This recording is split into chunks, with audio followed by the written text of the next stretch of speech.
হাঁড়ি চেঁচে পুছেও পেট ভরার মতো ভাত হলো না। হতাশ চোখে একবার হাঁড়ির দিকে তাকালো সুলোচনা। দুপুরে সবার খাওয়া হয়ে গেছে, সেই শুধু বাকি।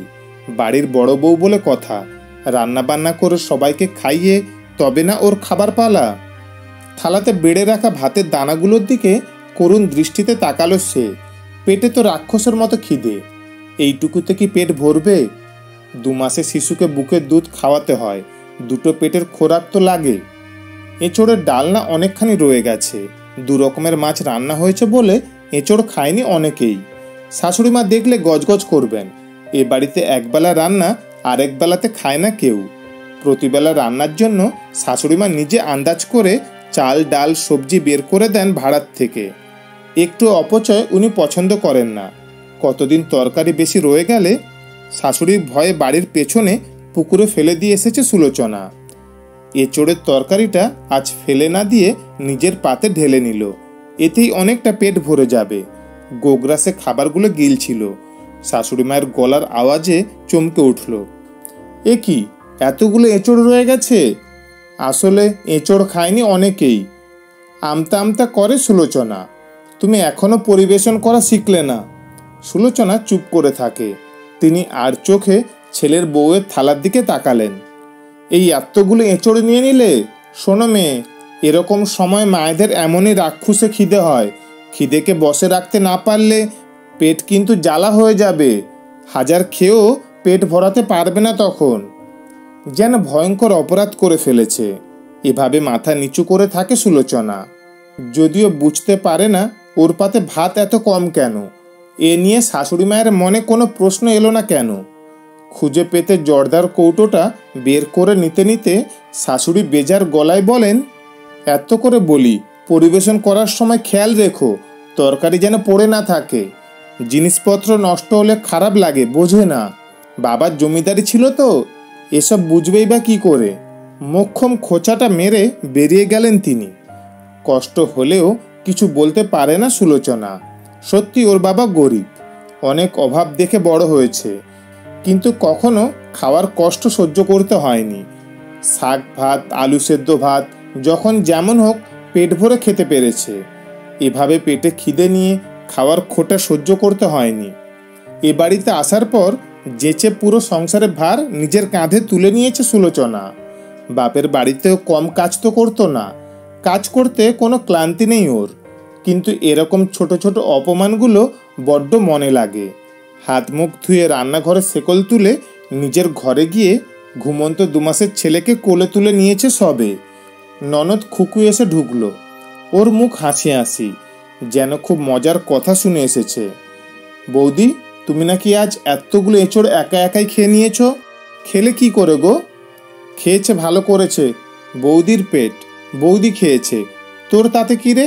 দাদাকে বলে দেব এবার বাড়ি আসার সময় যেন এত বড় একটা এঁচোড় নিয়ে আসে। পেছন থেকে ছোট দেওর ফুট কাটে। সম্মিলিত হাসির ঝড় বয়ে যায়। লজ্জায় মাটিতে মিশে যেতে ইচ্ছাও সুলোচনার। ওদের একবারও মনে হলো না এতগুলো তরকারি ও একা একা খেলো কেন। ওদের বুঝিও লাভ নেই, কিছুই বুঝবে না। মাঝখান থেকে সুলোচনা আবার হাসির পাত্রী হবে। ওরা তো দূর, স্বামী কি কিছু বোঝে? বাড়ি আসে যখন কিছু বলতে গেলেও বুঝতে চায় না, উল্টে সুলোচনাকেই বোঝায়। তোমার ভুল হচ্ছে গো, আমার মা মোটেই অমন নন, একটু মানিয়ে গুছিয়ে চললেই দেখবে সব ঠিক আছে। আর কিছু বলার ইচ্ছে থাকে না তখন, বড্ড অভিমান হয়। স্বামীর কান বিষিয়ে তুলতেও রুচি হয় না। ভাবে একটু সহ্য করে নিলেই তো হয়, মেয়েদের জন্মই হয়েছে সহ্য করার জন্য। ঘরে বসে ছেলেকে বুকের দুধ খাওয়াতে খাওয়াতে মুড়ি ভাজার সুগন্ধে প্রাণ আনচান করছিল সুলোচনার। শাশুড়িমা মুড়ি ভাজছেন, ক্ষেতের ধানের মুড়ি, বড্ড খেতে ইচ্ছে করছে এক মুঠো। ননদ দেওররা রান্নাঘরে ভিড় জমিয়েছে। গরম গরম সদ্য ভাজা মুড়ি মাখা হচ্ছে ক্ষেতের কচি শশা দিয়ে, সঙ্গে পেঁয়াজ কাঁচা লঙ্কাও আছে। জিভে জল এসে যায় সুলোচনার। ছেলের জন্মের পর থেকে পেটে যেন সবসময় খিদে লেগেই থাকে, কিন্তু এখন তো খেতে পাবে না। শাশুড়িমা বলেন বাড়ির বউদের যখন তখন খেতে নেই, তিনি নিজেও খাবেন না। কাল সকালের আগে এই মুড়ি সুলোচনার ভাগ্যে নেই। বাড়ির বউ হলেই কি খাওয়ার ইচ্ছে উবে যায়? রাতে রান্না করার সময় চুপি চুপি একবার মুড়ির টিনটা খুলে দেখলো। সাদা সাদা ফুলকো ফুলকো মুড়ি, কি সুন্দর দেখতে। নতুন ভাজা মুড়ির কি সুবাস। এক মুঠো মুখে পুরে দেওয়ার লোভ কোনো মতে সামলে নেয় সে। রাতে সবার খাওয়া হয়ে যেতে রান্নাঘরে কাজ সেরে বেরিয়ে যাবার সময় হঠাৎ ওর মনে হলো অল্প একটু মুড়ি লুকিয়ে ঘরে নিয়ে যাবে। লোভ সামলানো বেজায় দায়। সাবধানে চারপাশে তাকিয়ে মুড়ির টিনটা খুলে বেতের ছোট্ট ধামাতে কিছু মুড়ি ভরে নিল। শাড়ির আঁচলের তলায় ওটা লুকিয়ে ঘুরে দাঁড়াতে গিয়েই চমকে উঠল। ননদ খুকু ঢুকছে রান্নাঘরে। বৌদি, মা বলল দুধটা আবার একবার জাল দিয়ে দিতে। আচ্ছা, মাথা হেলালো সুলোচনা। ওর বুক ধড়াস ধড়াস করছে। চলে যেতে গিয়েও ঘুরে তাকালো খুকু। তোমার আঁচলের নিচে কি লুকিয়েছ? কিছু না তো। সুলোচনার মুখ সাদা। কিছু না, স্পষ্ট দেখা যাচ্ছে কিছু একটা লুকিয়ে রেখেছ। না না, কিচ্ছু না। খুকু এগিয়ে এসে জোর করে শাড়ির আঁচল সরিয়ে ধামা ভরা মুড়ি আবিষ্কার করে ফেলল। কিছুক্ষণ হাঁ করে রইল সে। তারপরেই শুরু হলো হাসি। মা, দেখে যাও তোমার ছেলের বউয়ের কাণ্ড। চুরি করে মুড়ি খাচ্ছেন তিনি। হাসতে হাসতে গড়িয়ে পড়ে খুকু। বাড়ি শুদ্ধ সবাই এসে জড়ো হলো রান্নাঘরে। চলল হাসাহাসির ধুম। শুধু শ্বশুরমশাই বললেন, তখন সবাই মিলে মুড়ি মেখে খেলাম, ওকেও তো একটু দিতে পারতে। ভর সন্ধেবেলা ও কেন খাবে? আমি খেয়েছি নাকি? শাশুড়ি ফুঁসে উঠলেন।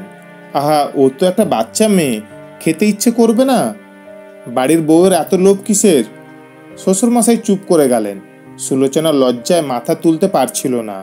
কেন যে এমন বোকার মতো কাজ করলো? লোভটা কি সামলে রাখা যেত না একটু?